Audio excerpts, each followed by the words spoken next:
அனைவருக்கும் வணக்கங்க. இன்றைக்கி நம்ம பார்க்க போகிறது அப்படின்னா ராகு கேது பெயர்ச்சி 2025 மே மாதம் 18ஆம் தேதி சாயங்காலம் 5:08 ராகு கேது பெயர்ச்சி ஆகிறதுங்க. கும்பத்துலேயும் சிம்மத்துலேயும் கேதுவும் பெயர்ச்சி ஆகிறதுங்க. இதுதான் ராகு கேது பெயர்ச்சி. அடுத்த 1.5 வருஷம் அந்த கிரக பெயர்ச்சி ராகு கேது பெயர்ச்சினால் யாருக்கெல்லாம் மிகப்பெரிய லெவலில் செல்வந்தர் ஆகக்கூடிய கோடீஸ்வரர் ஆகக்கூடிய அதிக வாய்ப்பு உண்டு அப்படிங்கிறது தான் இந்த வீடியோவில் நம்ம தெளிவாக பார்க்க போகிறோம். முதல்ல ராகு கேது பயிற்சி ஏன் இவ்வளவு சக்தி வாய்ந்தது அப்படின்னு பார்க்கணும். அதாவது ராகு கேது ரெண்டுமே வருடத்தில் ஒரு முறை ஒரு தடவை தான் பயிற்சியாகும். 1.5 வருடம் முக்கியமாக திருப்பங்களை கொடுக்கக்கூடிய ராகு கேது. முதல்ல ராகு கேது ஏன் ஒருத்தர் கோடீஸ்வரர்களாக உருவாக்குது, அந்த லெவலுக்கு வல்லமை வாய்ந்தவர்களாக ஜோதிடத்தை அப்படின்னு பார்த்திங்கன்னா கண்டிப்பாக இருக்குது. காரணம் என்ன அப்படின்னா ராகு கேது ரெண்டுமே அசுர கிரகங்கள். முதல்ல ராகு கேது உருவான விதத்தில் இருந்து இது ஆரம்பிக்குது. அப்படின்னா மற்ற கிரகங்கள் எல்லாம் உருவான கதை வேற. ஆனால் அப்படின்னு சொல்கிறது நமக்கு இன்றைய காலத்தில் எல்லாருக்குமே ராகு கேது ஒரு கிரகம் நினச்சிட்டு இருப்போம். ராகு கேது ரெண்டுமே ஒரே ஒரு ஆள், ஒரு அசுரன். அதாவது பார்க்கடலை கடைஞ்சி முதல் அமிர்தத்தை எடுக்கிறாங்க. அமிர்தத்தை எடுத்துட்டு தேவர்கள் எல்லாம் உட்கார்ந்து சாப்பிட்றாங்க.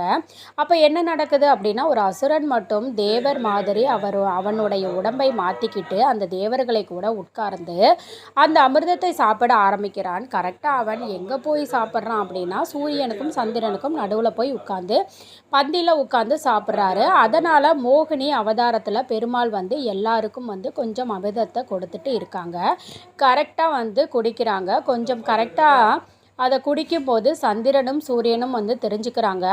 உஷாராகி இவன் நம்ம ஆள் கிடையாது, ஒருத்தர் சும்மா தேவர் மாதிரி ஒரு உடை அணிஞ்சிட்டு வந்திருக்கான், உட்கார்ந்து இருக்கான் அப்படின்னு சொல்லிட்டு மோகினி அவதாரத்தில் பெருமாள் கிட்ட சொல்லிடுவார். பெருமாள் உடனே உஷாராகி தன்னுடைய சக்கர ஆயுதத்தினால் அவன் கழுத்தை வெட்டிடுவாங்க. அந்த அசுரனுடைய கழுத்தை வெட்டின என்ன ஆகும், அவன் உயிர் போகும். உயிர் போச்சா அப்படின்னு பார்த்தா உயிர் போகலை. அப்படின்னா அவன்தான் கொஞ்சம் அமிர்தத்தை சாப்பிட்டுட்டான். அதனால் அவனுடைய சாகாவரம் பெற்றுட்டான். சாகாவரம் பெற்றாச்சு. இந்த சாகாவரம் இருக்கிறதுனால தான் அவன் அவனுடைய தலைப்பகுதி ராகுவாகவும் உடல் பகுதி கேதுவாகவும் மாறுது. அவனுக்கு அழிவே கிடையாது, 2 கிரகமாக மாறுறான். அதுக்கப்புறம் மட்டுமே தான் கலியுகம் ஆரம்பிக்குது. ஏன்னா மற்ற கிரகங்கள் எல்லாம் ராகு கேது இருந்தா அப்படின்னு கிடையாது. திரேதா யுகம், துவாபர யுகம், இந்த யுகத்தில் எல்லாம் ராகு கேது இருக்கா அப்படின்னு கேட்டிங்கன்னா ராகு கேது எங்கே வருது, கலியுகத்தில் தான் வருது.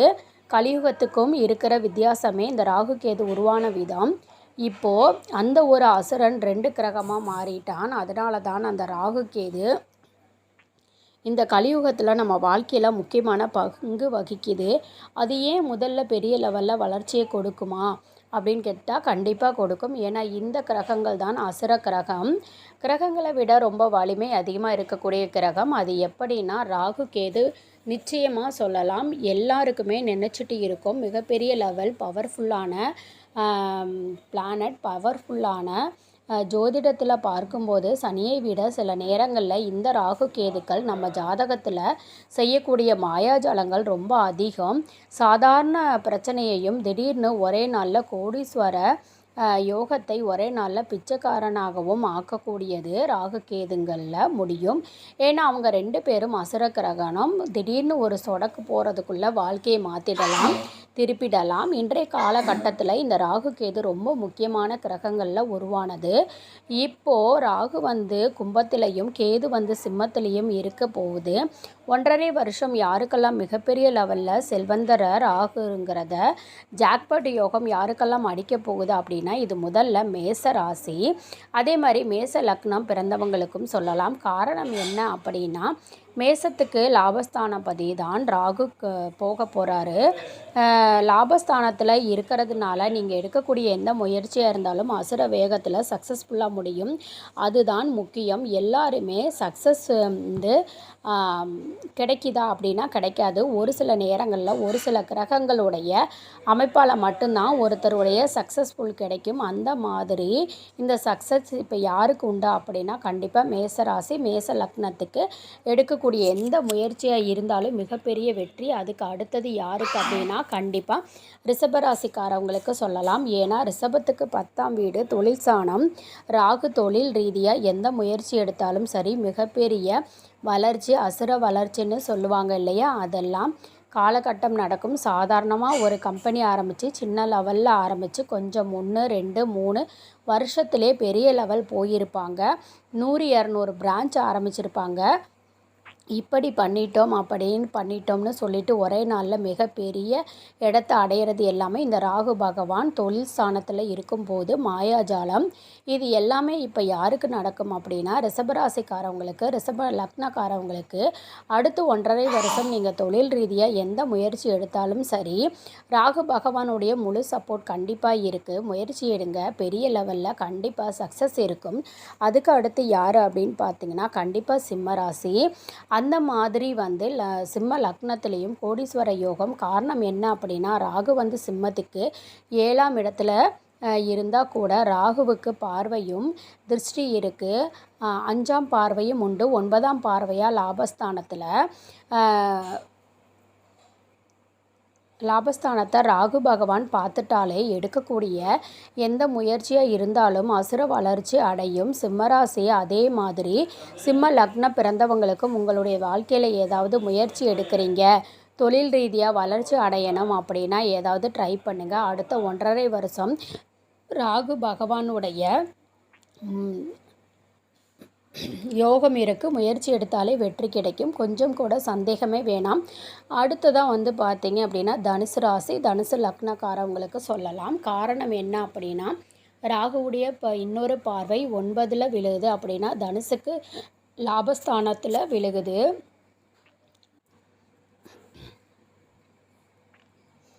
இந்த லாபஸ்தானம் அப்படிங்கிறது பார்த்திங்க அப்படின்னா தனுசு ராசியாக இருக்கட்டும், தனுசு லக்னமாக இருக்கட்டும், உங்களுக்கு ரொம்பவுமே சிறப்பானதாகவுமே இருக்கும்.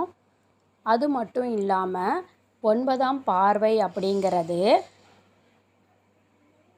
11ஆம் வீட்லேயும் வந்து விழுது. இந்த ஜோசியத்தை பொறுத்த வரைக்கும் இந்த லாபஸ்தானங்கிறது ரொம்ப முக்கியமான பாவம். லாபஸ்தானத்தில் ஏதாவது கிரகம், குறிப்பாக இந்த மாதிரி அசுர கிரகம் ஏதாவது சம்மந்தப்பட்டது வந்துட்டுதுன்னா அந்த காலகட்டத்தில் ஒரு ஆள் சாதாரண நிலையில் இருந்து திடீர் பணக்காரன், திடீர் யோகக்காரன் உருவாகக்கூடிய அதிக வாய்ப்பு உண்டு. அது எல்லாமே இப்போ யாருக்கு அப்படின்னா தனுசு ராசி, தனுசு லக்னக்காரவங்களுக்கு நடக்கும். ராகுனுடைய அந்த பார்வை அதனுடையது தான் ரொம்ப முக்கியம். அந்த ராகுவுடைய பார்வை உங்களுக்கு லாபஸ்தானத்தில் இருக்கிறதுனால நீங்கள் எந்த முயற்சி எடுத்தாலும் சரி மிகப்பெரிய வெற்றி உண்டு. அதில் கொஞ்சம் கூட டவுட்டே வேணாம். அதுக்கு அடுத்தது அப்படின்னா கண்டிப்பாக மகர ராசிக்காரவங்க, மகர லக்னக்காரவங்க சொல்லலாம். மகரத்தை பொறுத்த வரைக்கும் 2ஆம் வீடு தனஸ்தானத்திலே இருக்குது. தனஸ்தானத்தில் ராகு பகவான் வந்துட்டாலே அதிகப்படியான வளர்ச்சி, அசுர வளர்ச்சி தன ரீதியாக கொடுப்பாரு. அதாவது ராகு வந்து என்னென்ன எங்கே இருந்தாலும் திடீர்னு வீட்டை மிகப்பெரிய லெவலில் வளர்ச்சி அடைய வைப்பார். திடீர்னு ஒரு செகண்டில், அதாவது இன்றைய காலகட்டத்தில் இந்த சோசியல் மீடியா எல்லாம் வந்திருக்கு இல்லைங்களா, ஒரே நாளில் ஒருத்தவங்க வைரல் ஆகிடலாம். 2 நாள் முன்னாடி யாருன்னு தெரியாது, அடுத்த 2 நாள் கழித்து உலகம் ஃபுல்லாக அவரை பற்றி தெரியும். இந்த மாதிரி 1, 2 நாளில் டோட்டலி ஒரு மிகப்பெரிய வெற்றி ஆகிறதுக்கு இதுக்கெல்லாம் காரணம் என்ன அப்படின்னா அதுக்கு காரணம் இன்டர்நெட், சோசியல் மீடியா. இந்த மாதிரி எல்லா விஷயங்களுமே முக்கியமான பிரதமான கிரகம். அந்த இன்டர்நெட் டெக்னாலஜி எல்லாமே ராகு சம்மந்தப்பட்ட இதுதான். ராகு இல்லாமல் ஒருத்தருடைய திடீர் பேர், திடீர் புகழும், திடீர் வருமானம் எதுவுமே கிடைக்கும். இப்போது இந்த ராகு மகர ராசியில் மகர லக்னக்காரவங்களுக்கு திடீர் வளர்ச்சி, திடீர் வருமானம் கிடைக்கிறது. எடுக்கக்கூடிய எந்த முயற்சியாக இருந்தாலும் பொருளாதார ரீதியாக மிகப்பெரிய லெவலில் வளர்ச்சியை கண்டிப்பாக இந்த ராகு பகவான் கொடுப்பாருங்க. அதில் எந்தவித மாற்றமுமே கிடையாது. அதனால் இந்த காலகட்டத்தை சரியான முறையில் பயன்படுத்திக்கிங்க. இந்த பதிவு உங்களுக்கு பயனுள்ளதாக இருந்துச்சுன்னா வீடியோவை லைக் பண்ணிக்கோங்க, சேனலை சப்ஸ்கிரைப் பண்ணிக்கோங்க, உங்களோட ஃப்ரெண்ட்ஸ் அண்ட் ஃபேமிலிக்கும் ஷேர் பண்ணுங்கள்.